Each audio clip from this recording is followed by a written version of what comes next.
우리는 지난주에 창세기를 지난주부터 시작했습니다. 그래서 기존에 들어오던 창세기와는 조금 다르게 좀 자료들을 제가 많이 좀 참고를 했었죠.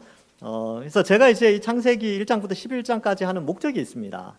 목적은 뭐냐면 이 세상 사람들이 이 시대를, 이 지구와 우주를 어떻게 연구하는가, 그리고 그 속에 담겨져 있는 하나님을 부정하고 이 인간 중심으로 가려고 하는 그러한 것들을 좀 비판하고자 준비를 했고요. 또 이 창세기를 여러분들이 살피면서 그냥 이제 뭐 믿으면 되지 뭐 이런 것도 중요하지만 성령이 우리에게 이런 귀한 창조에 대한 믿음을 주셨다면 정말로 이 시대, 우리에게 눈에 펼쳐진 이 만물이 하나님의 창조를 정말 나타내고 있는가, 성경 말씀처럼 하나님이 만물을 통하여 하나님의 살아계심을 정말로 나타내고 있는가를 함께 좀 살펴보고자 하는 그런 의미가 좀 있습니다. 그래서 이 설교를 하면서 모든 걸 다룰 수는 없어요. 대신에 그 정교인 수련회 가면 제가 조금 특강을 준비해서 이런 부분들을 조금 더 자세히 살펴보도록 하겠습니다. 우리 지난 시간에 3일 창조에 대해서 살폈는데 태초에 이 지구 덩어리가 있었어요. 근데 지구는 물로, 땅이 있고 그 땅 주위에 물이 뒤집어 싸고 있다고 해야 되나요? 이렇게 물로 덮여 있었죠. 그래서 물 덩어리 이런 표현을 쓰는데 최초의 지구는 물 덩어리로 되어 있었어요. 근데 이걸 하나님이 창조하셨죠. 근데 그때에 이제 빛이 있으라라고 하고 그때 빛이 있기 때문에 이제 그 물덩어리인 지구가 자전을 하게 됩니다. 그래서 해와 달과 별이 없더라도 날이 가능해진 이유가 한날은 지구 한 바퀴 도는 날이 한 날인데 첫째 날 지구 한 바퀴 도는 그 시간대에 빛을 창조하신 것이죠. 둘째 날은 어땠습니까? 물덩어리로 되어 있던 그 지구가 물이 두 개로 나눠집니다. 궁창 위의 물과 궁창 아래의 물로 나누어지게 되고 이 궁창은 위의 물과 아래 물 사이에 궁창이 있고 또 위의 물 바깥 공간도 역시 궁창으로서 존재하게 되는 것이죠. 셋째 날은 어땠습니까? 엄청난 지각 변동이 일어나지요. 전 지구적 지각 변동으로 인하여서 이제 지층이 생겨나고 이 지질학자들은 그 시기를 시생대라는 표현을 씁니다. 그리고 이런 지질학 변동이 없던, 그러니까 첫째 날과 둘째 날의 흙 덩어리를 원생대, 그리고 지각 변동 후에 땅이 물 위로 올라왔을 때 이때를 시생대. 이때는요 땅에 화석이 없습니다. 생물이 없었기 때문에 화석이 없어요. 그냥 지층만 있게 되지요. 지난 시간에 제가 그림을 보여드렸습니다. 자, 그래서 이렇게 셋째 날까지 만드시고 셋째 날 식물들을 만드시죠. 나무와 풀들을 만드시고 이 나무와 풀이 생김으로 말미암아 궁창에 이제 위에 있는 물과 아래에 있는 물 사이에 공기가 변하게 됩니다. 풀이 나니까 풀은 이산화탄소를 흡입하고 산소를 내보내거든요. 그러니까 그렇게 돼야 나중에 동물 만들어도 동물이 딱 만들어지자마자 눈을 딱 뜨는 순간 숨을 쉴 수 있잖아요. 그래서 이 식물을 만드시게 되고요. 그리고 이제 넷째 날, 오늘 드디어 넷째 날을 맞이하게 되는데 이 넷째 날 내용을 보면 하나님이 이르시되 하늘의 궁창에 광명체들을 있게 하셨다 이렇게 표현하고 있습니다. 광명체가 뭡니까? 해, 달, 별이죠. 그러니까 넷째 날 우주를 만드셨다라는 것을 말해주고 있습니다. 그래서 이 광명체로 말미암아 어떤 일이 벌어지냐면 낮과 밤이 선명해졌고요. 그 다음에 징조와 계절과 날과 해를 이루게 됩니다. 징조는 뭡니까? 일식, 월식 이런 거 있죠. 그 다음에 이러한 징조들, 하늘의 해, 달, 별로 말미암아 생기는 징조들이 생기고 계절은 지구의 기울어진 축과 공전에 의해서 생기는데 이때가 노아 홍수 전이기 때문에 지금의 계절과는 좀 다릅니다. 그러나 기온의 변동이 어느 정도는 있었겠지요. 그래서 계절이 있고요. 그 다음에 날과 해라고 하는데 날은 이제 24시간, 그러니까 한 날이 정해지는데 해와 달이 있기 때문에 그 날을 조금 더 선명하게 정해질 수 있는 거죠. 자전은 이미 그 전부터 있었지만 그래서 이렇게 나누시고 그 다음에 해를 두게 되죠. 해를 이루시고 해가 뭐냐면 1년. 그러니까 지구 자전은 날을 이루잖아요. 해는 지구 공전. 지구가 태양 주위를 한 바퀴 도는 것이 한 해인데 그렇게 이때 넷째 날부터 연도가 시작됩니다. 그래서 이것을 우리에게 가르쳐 주고 있지요. 여러분, 세상 사람들은요, 하나님을 부정하기 때문에 이 우주의 시작을 다르게 해석합니다. 제가 찾아보니까 우주의 나이가 138억 년 정도가 되었대요. 숫자 계산이 됩니까? 138억 년 전. 예, 그때라고 합니다. 예. 그리고 지구는요, 46억 년 전에 만들어졌다. 뭐 이렇게 추정을 하게 되지요. 왜 그렇게 추정을 하냐 했더니만 허블의 법칙, 우주 배경 복사, 구상성단의 별의 나이, 백색 외성의 냉각 속도, 시간 이런 것들을 고려해서 우주의 나이를 측정했다고 합니다. 근데 여러분 여기 생각해 봅시다. 지구의 나이도 마찬가지고 우주의 나이도 하나님이 식물과 동물들을 만드실 때에 씨앗으로 만들거나 알이나 새끼로, 또 우리 사람 같은 경우는 깐난쟁이로 만들지 않았죠. 태초부터 아예 성체로 만드셨어요. 지구도 완전한 46억 년짜리처럼 보이는 완전한 생물이 살 수 있는 형태로 지구를 만드셨고, 또 뒤에 나오는 동물들도 마찬가지고 사람도 처음에 만들 때 아예 생육하고 번성할 수 있는 정도로 만드셨어요. 인간은 좀 특별났죠. 인간은 만들어졌을 때에 말도 하고요, 그 다음에 걸어다니고 뛰어다닐 수 있고요, 또 어떻습니까? 다스리는 지혜, 하나님의 지혜를 다스리는 지혜를 얻게 됐죠. 금방 태어난 아이가 어떻게 그렇게 할 수 있습니까? 못하죠. 그러니까 처음에 만들어지는 모든 창조물들은 이미 모든 것이 가능한 이 성인의 나이로, 지구도 지금의 나이로 이제 6천 년 전에 그래서 만들어진 거죠. 우주도 마찬가지입니다. 138억 년 전이라고 하지만 138억 년처럼 보이는 우주를 6천 년 전에 하나님이 넷째 날 만드신 거예요. 그래서 이 우주의 크기가 굉장히 큰데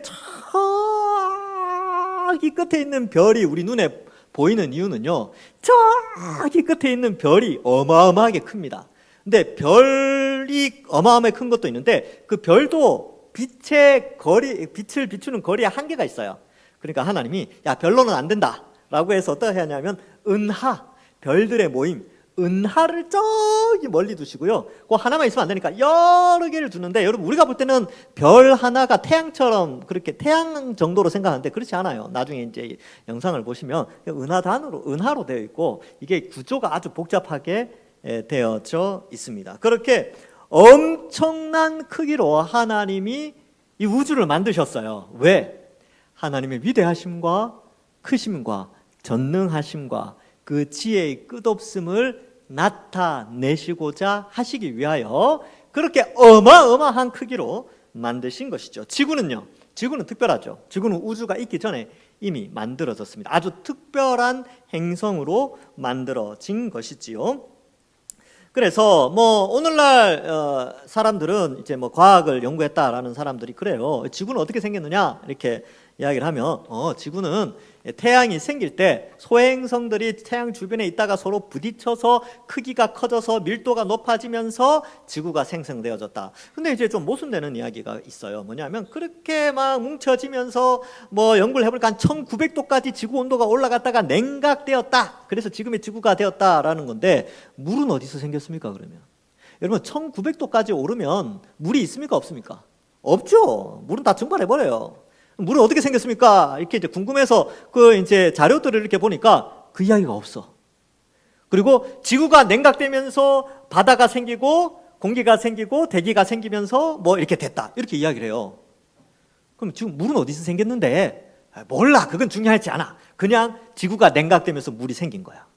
그렇게 주장을 해요. 근데 이제 그 모순점을 발견하기 위해서 과학자들이 어떻게 생각하냐면, 물은 소행성들이 부딪히면서 소행성들에 있던 물들이 모아져서 지구에 물이 됐다. 또 이렇게 주장을 해요. 여러분 위성사진을 찍은 지구의 사진을 보면 물이 70%입니다. 도대체 얼만큼 부딪혀야 물이 그렇게 생길까요? 그리고 실제로 운석이나 소행성들에 물이 없어요.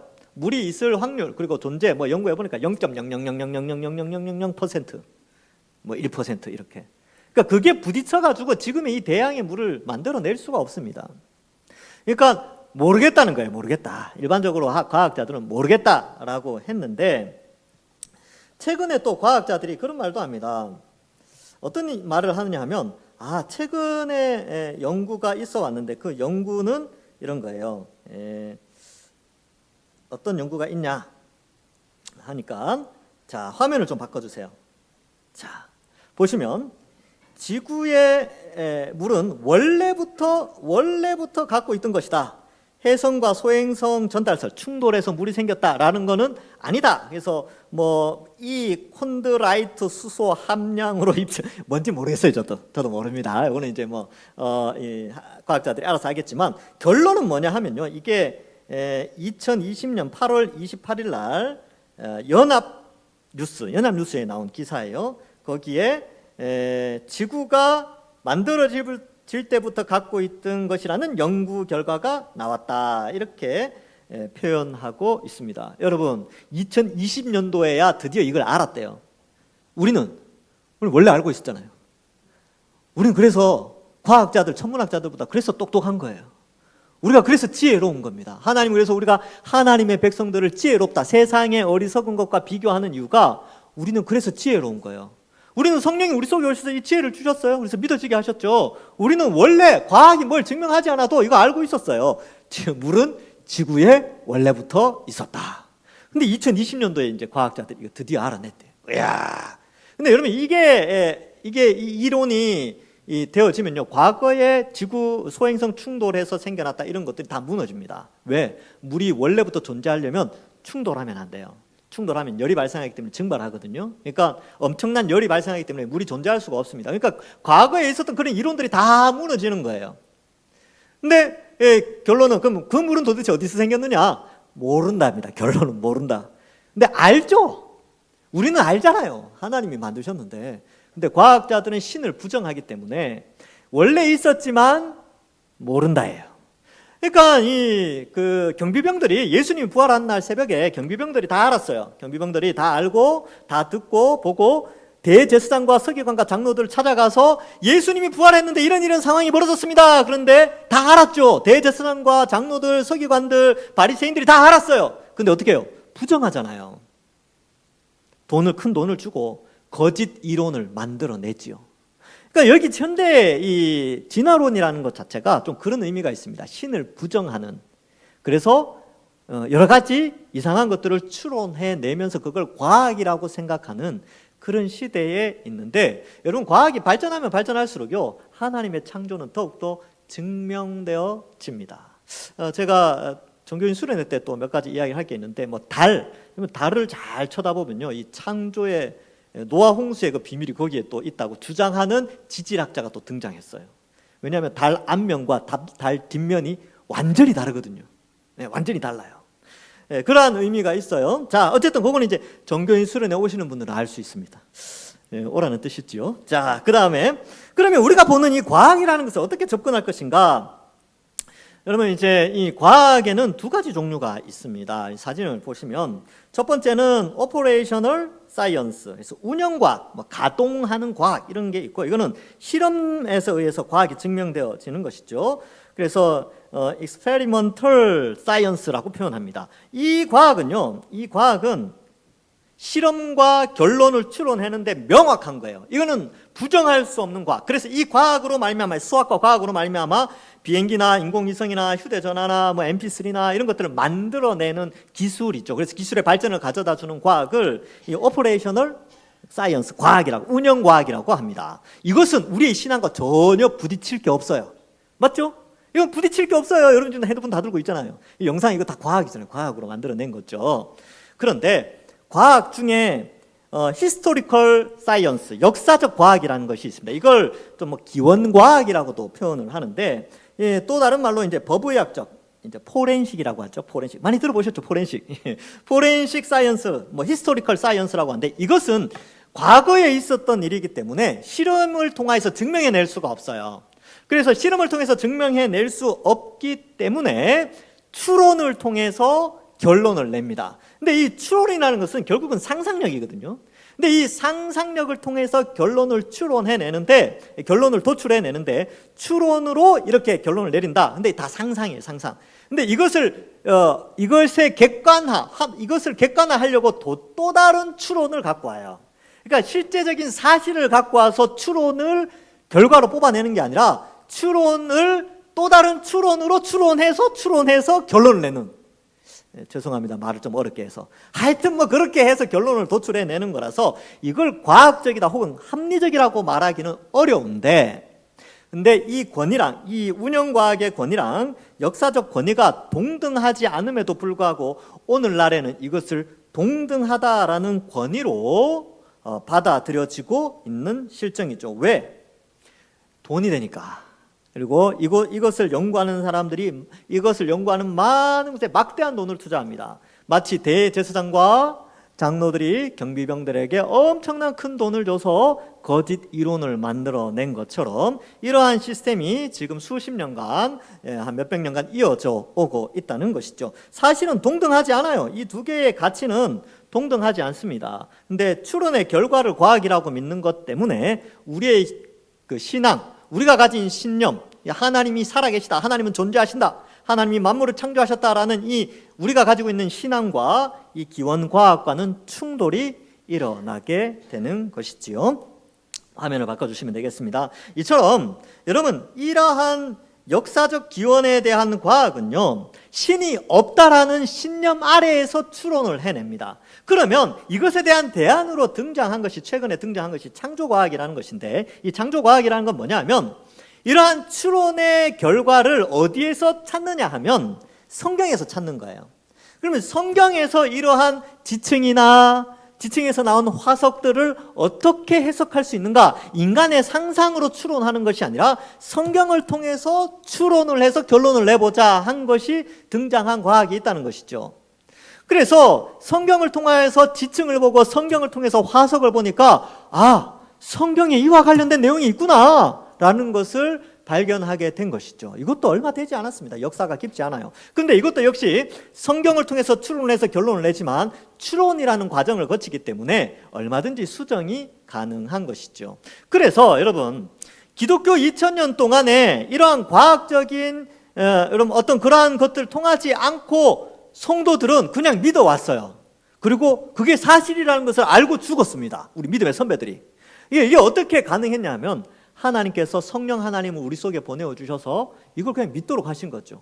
어떻게 보면 그게 신비적인 방법이지만 그게 가장 최고의 방법이요. 지금도 하나님은 이 방법을 쓰고 있습니다. 그러나 워낙 이 진화론에 대한 공격, 하나님 없음에 대한 공격이 가장 이제 심할 때니까 오히려 그 과학이 역설적으로 과학의 중심에서 하나님의 창조를 나타내는 학문들이, 많은 논문들이 쏟아져 내려오고 있는 것이죠. 그래서 지금은 이제 그런 시대에 살고 있고, 과학이 발전하면 발전할수록 하나님의 창조의 증거들은 더 많이 드러나게 됩니다. 진화론자들조차도 화석을 연구하면 연구할수록 진화되었다기보다는 설계자의 설계가 있었다라는 결론에 도달하는 것이 훨씬 합리적이다라고 말하고 있을 정도입니다.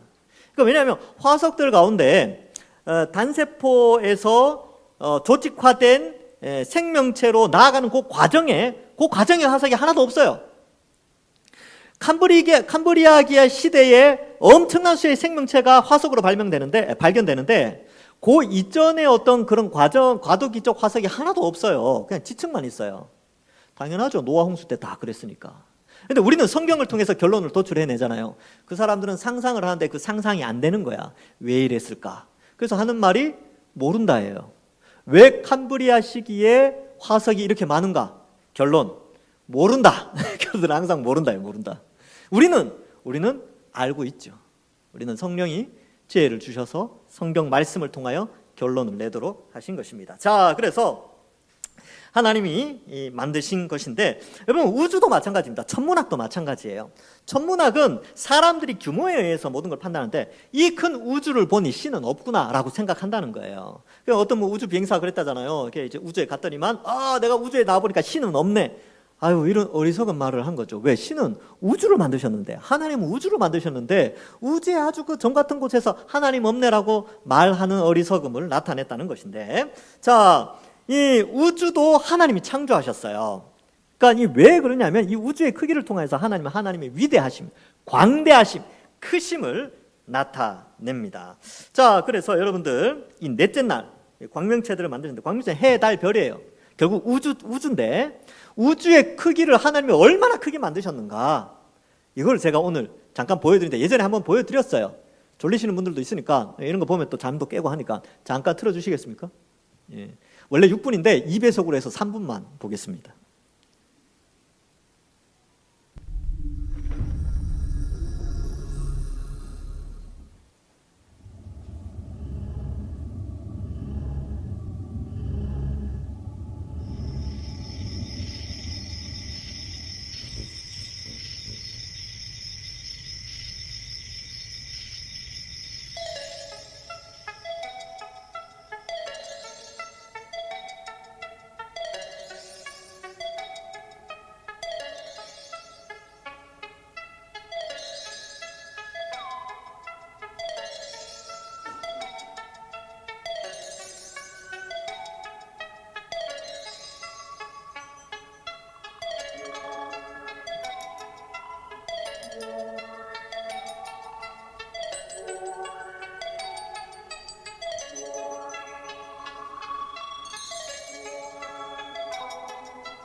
이거 구조를 잘 보세요. 이게 필라멘트 구조라고 하는데 다음 주에 할 건데 기억해 두세요.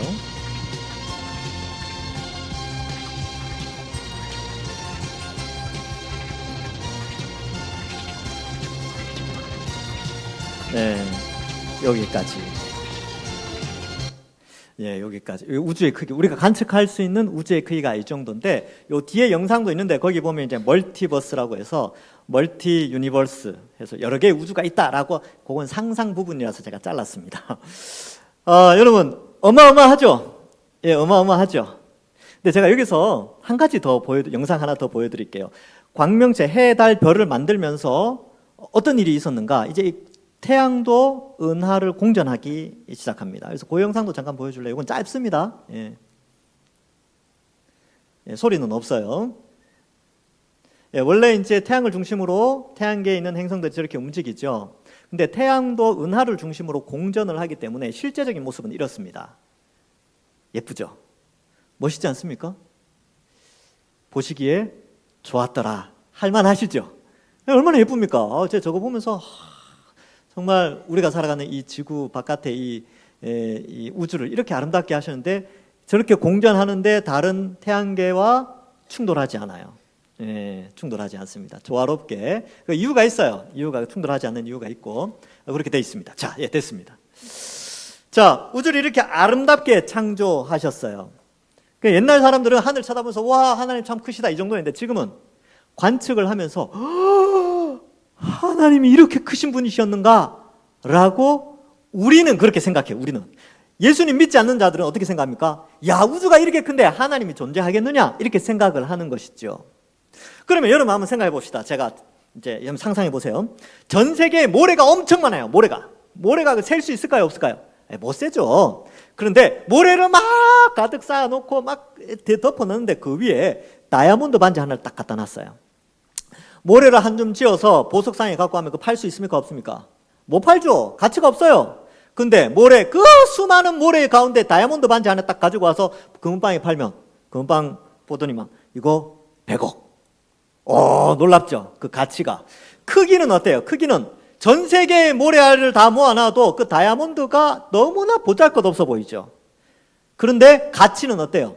전 세계 모아놓은 그 모래알, 해운대 바다에 있는 그 모든 모래알보다 그 다이아몬드가 훨씬 가치 있습니다. 마찬가지로 이 우주의 수많은 별들, 은하와 은하성단, 은하단이 있고 그렇다 하더라도 지구의 가치를 따라갈 수 있습니까? 없습니까?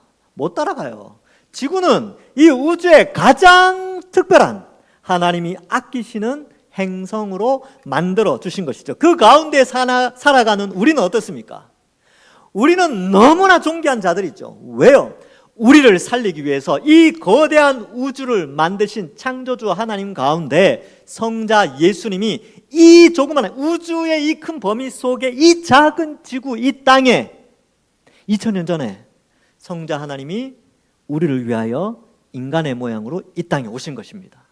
여러분, 성경에 보면 너희가 그리스도의 사랑의 크기, 넓이, 깊이, 높이, 이거 로마서에 나오는데 이거를 알아가기를 원했어요. 여러분, 이러한 우주의 크기를 보면 예수님이 이 땅에 오셔서 우리를 위하여 십자가에 달려 죽어주신 그 사랑의 크기가 이 우주의 크기를 초월한 크기라는 것을 알 수 있겠습니까? 어마어마한 크기로 우리를 사랑해 주셨어요. 우리 한 사람 한 사람을 그렇게 사랑해 주신 것입니다. 그래서 우리는 우주보다 귀한 그런 존재가 된 것이죠. 그래서 마태복음 16장 26절에 사람이 만일 온 천하를 얻고도 그 제 목숨을 잃으면 무엇이 유익하리요? 사람이 무엇을 주고 그 목숨과 바꾸겠느냐? 이 말을 통하여 한 사람이 천하보다 귀하다라는 말이 나오게 된 것이지요. 우주가 아무리 크다 한들 지구와 지구 안에 사는 하나님의 백성, 하나님이 언약으로 맺어주신 하나님의 자녀들과 비교할 수 있겠습니까? 그래서 이 놀라운 사실을 우리가 이 우주의 크기를 보면서 깨닫게 되는 것이죠. 그래서 세상 사람들은 끊임없이 하나님은 없다라는 것을 이런저런 이유를 대지만 우리는 이러한 사실, 이 창조의 질서를 바라보고 이 창조의 물들을 바라보면서 하나님의 살아계심, 그리고 우리가 믿고 있는 이 하나님의 그 위대하심과 이 땅에 오신 예수님을 통하여 그 사랑의 크기를 알 수 있게 되는 것이죠. 그러면 여러분, 우리가 가진 이 신앙 얼마나 귀합니까? 돈으로 바꿀 수 없어요.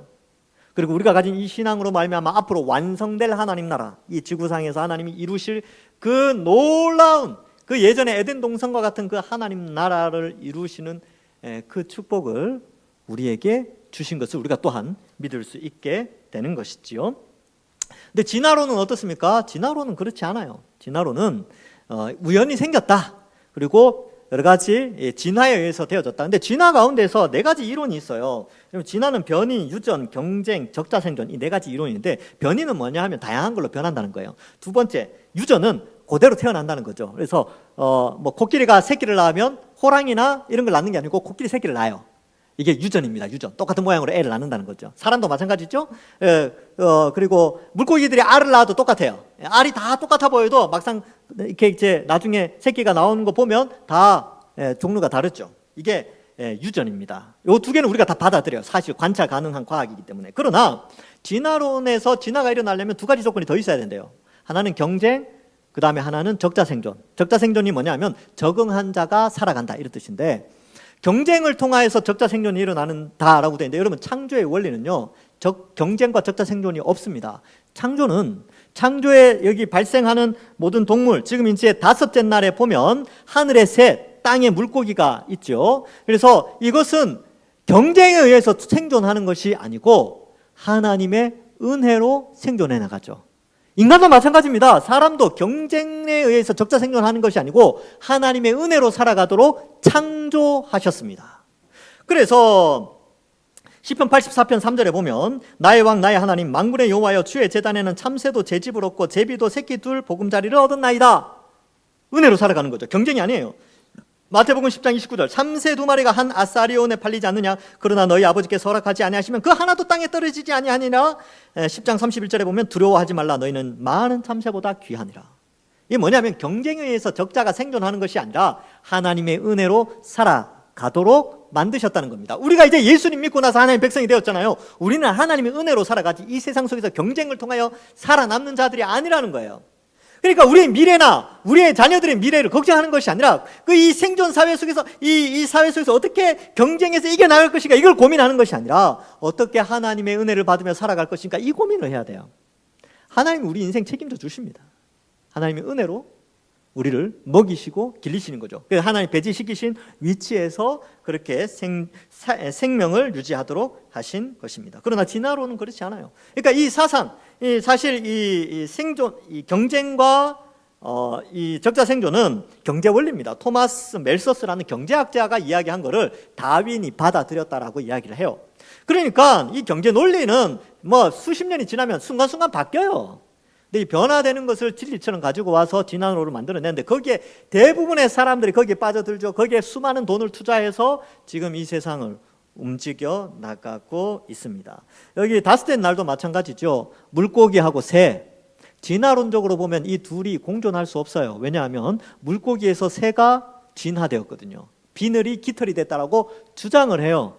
근거는 없지요. 그냥 추론하는 겁니다. 그 추론을 다른 사람이 받아서 또 다른 추론을 만들어내고 또 다른 사람이 추론을 만들어내고 그림을 그려내서 그렇게 합니다. 왜요? 하나님은 없어야 된다고 생각을 하니까. 인간 중심이 있죠. 이거는 에덴 동산에 있었던 이야기죠. 에덴 동산에 있었던 사실입니다. 이 마귀가 뭐라 그래요? 너희도 이 선악과를 먹으면 하나님처럼 될 수 있어. 너희도 이 에덴의 주인이 될 수 있어. 그것이 오늘날 그대로 보이잖아요. 이 땅의 주인을 누구라고 생각합니까? 인간이라고 생각하잖아요. 인간 중심이니까 신은 없어야 돼요. 지구의 주인은 인간이었기 때문에 신의 존재를 배격하고 모든 기원을 파악하려고 하다 보니까 그런 추론들을 내고 그 추론이 이제 뭐 이론을 만들어내고 그렇게 한 것이죠. 그래서 진화론의 결론은 뭐냐면 가장 성공한 이 지구에서 가장 성공한 존재는 인간이다. 그래서 인간이 이 세상의 주인이다라고 하는 건데 이 마귀가 아담과 하와에게 이야기했던 거예요. 너희가 에덴의 주인이 될 수 있어. 선악과 먹으면. 그거죠. 그래서 오늘날 이 진화론에 대해서 여러분들 조금 잘 판단을 해야 되고 좀 분별을 해야 되고 두 번째로는 이런 진화론이 교회 안에 들어오는 것을 막아야 됩니다. 근데 이게 이미 많이 들어왔어요. 유신 진화론이라고 해서 이게 들어왔고 진화론자들과 유신 진화론자들이 이러한 성경에 의한 추론들, 이런 창조에 대한 추론들을 이야기해낼 때마다 이러한 저같이 이렇게 주장을 하면 다 가짜다, 사이비다 이렇게 비난하고 있는, 다수가 그렇게 비난하고 있는 시대에 우리가 살아가고 있어요. 그러나 하나님이 6일 동안 창조하셨고 그 창조의 이 성경의 기록은 과학의 증거들을 통해서 얼마든지 그 결론을 내릴 수가 있다라는 것입니다. 말씀을 맺습니다. 로마서 1장 20절에 보면 이런 말씀이 나옵니다. 창세로부터 그의 보이지 아니하는 것들 곧 그의 영원한 능력과 신성이 그가 만드신 만물에 분명히 보여 알려졌나니 그러므로 그들이 핑계하지 못할지니라. 불신자들이 아무리 하나님 앞에 가서 저 몰랐어요 이렇게 말할 수 없다는 거예요. 눈에 보이는 모든 것이 하나님의 창조를 이야기하고 있다라는 것입니다. 여러분 이번 한 주간 살아가시면서 인생을 살아가시면서 TV나 드라마나 뭐 유튜브나 이런 데에서 진화론적 관점에서 여러 가지 사상과 배경들이 막 나와요. 네, 그런 것들에 흔들리지 않고 하나님이 은혜로 우리를 이끄신다는 것, 또 이 만물은 하나님이 만드셨다는 사실을 알고 우리가 가지고 있는 이 신앙, 믿음 잘 지켜나가시는 또 믿음에 흔들리지 않는 우리 모든 주의 백성들 되시길 주님의 이름으로 간절히 축원합니다. 기도하겠습니다. 하나님 감사합니다. 이 천지 만물을 창조하시고 하나님의 그 위대하심과 광대하심을 나타내어 우리가 그 하나님의 위대하심을 깨닫게 하여 주시니 감사합니다. 또한 그 위대하신 하나님이 우리를 위하여 이 땅에 2000년 전에 성자 하나님이 오신 것을 생각할 때 그 큰 사랑 우리가 깨닫게 하여 주시니 감사합니다. 하나님의 그 큰 사랑을 깨닫고 이번 한 주간도 하나님의 창조와 하나님의 구원을 우리가 믿으며 우리가 믿고 있는 이 신앙을 더욱더 자랑스럽게 여기며 한 주간 살아가는 저희들 되게 하여 주옵소서. 감사드리옵고 예수님의 이름으로 기도하옵나이다. 아멘.